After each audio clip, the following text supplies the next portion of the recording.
Crystal from Crystal Sews and Stuff on Instagram. Welcome back to the channel today. I wanted to share with you my 2 makes for October 2018. So this is a pretty slow month for me because just craziness.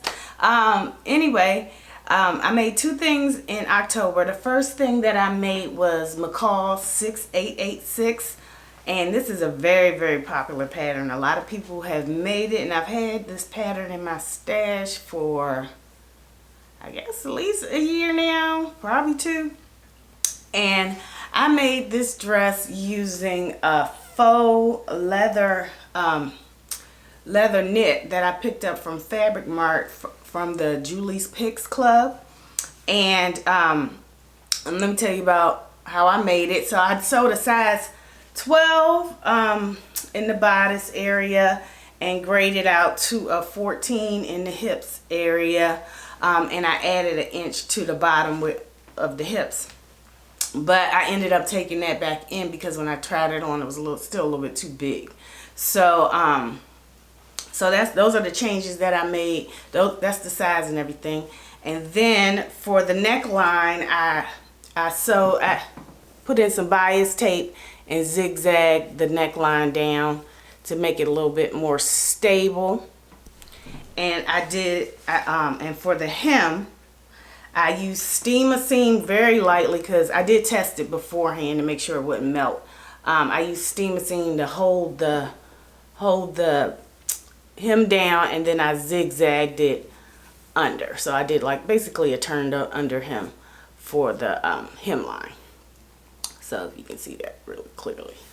So, and then the last change that I made is that the pattern requires you to set in the sleeves where you sew up the sides first and then add in the sleeve. But I decided to sew it in flat because most knits, they want you to sew in the sleeves flat, and I didn't see a reason for doing it otherwise. So I did that instead. So I, while it was flat, I pinned the sleeves in that way, and it turned out really nice.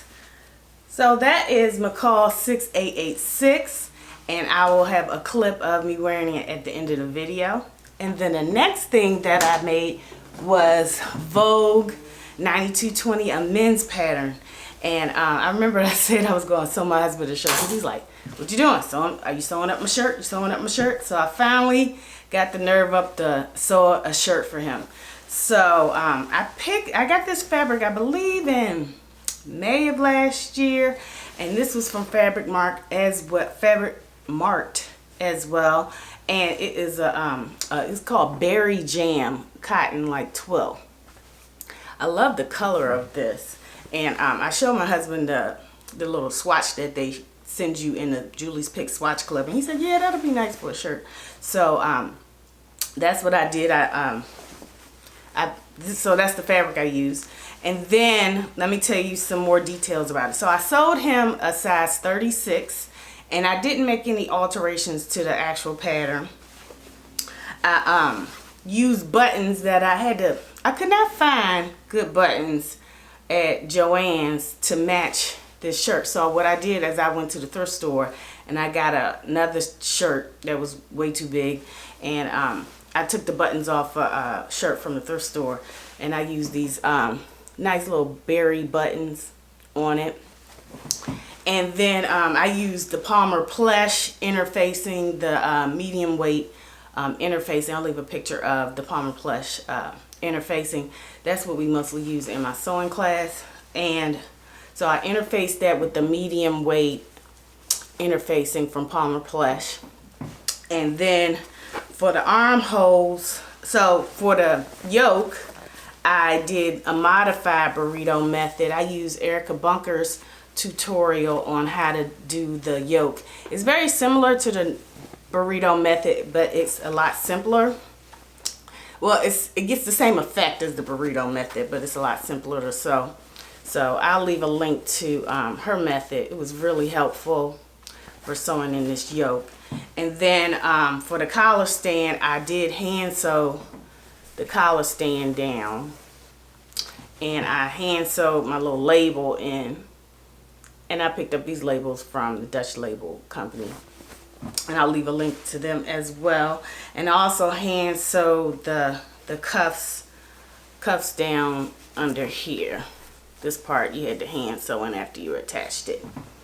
And I followed the direction for the button placket in the pattern. I did watch a couple of videos because the first time I read the button directions I didn't quite get it, but once I watched a couple of videos, I kind of picked up on the basic application, and I used the directions with the pattern. But I do want to get that pattern placket, that little card from what is it, Luna Graphics. I think I do want to get the button placket and compare how to install it with the button placket template versus the directions in this Vogue pattern, because I cannot find the little paper, the pattern piece that goes to this particular button placket. So if I make this again, I am going to use the button placket from Luna Graphics. So, and I also added a pocket because I was like, do you want a pocket? Because I was looking at him one day and he had on a dress shirt and he had a pocket on. I said, do you want a pocket on the shirt? He was like, yeah, of course, I always wear a pocket. And I was like, okay. So I had to self-draft the pocket, which wasn't too hard. I just kind of put one of his shirts down and I traced around it and I added a little seam allowance to it in order to make the pocket right here. And on the inside, I did a mock French seam for the armholes, and that is basically where you sew it 5/8, trim down one side of the seam, and then you cover the seam up.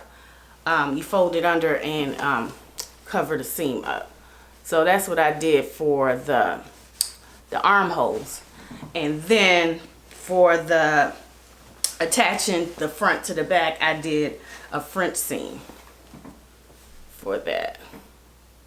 So I just did a regular French seam to attach the front to the back on both sides. So I didn't want to do serging because I wanted it to be pretty close to a professional shirt. And so that is, I think that's everything everything for this shirt. So I'll leave some, and I have a picture, I have a little clip of my husband doing his twirl on the deck. Anyway, so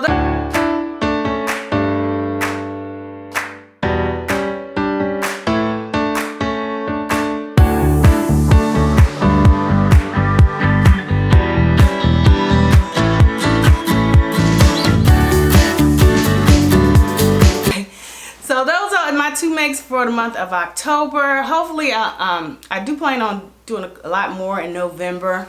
Hopefully, it won't be as busy a month around here in November. So, I know I do want to participate in the Cozy Cardi Challenge. So, I have two patterns in mind for the Cozy Cardi Challenge.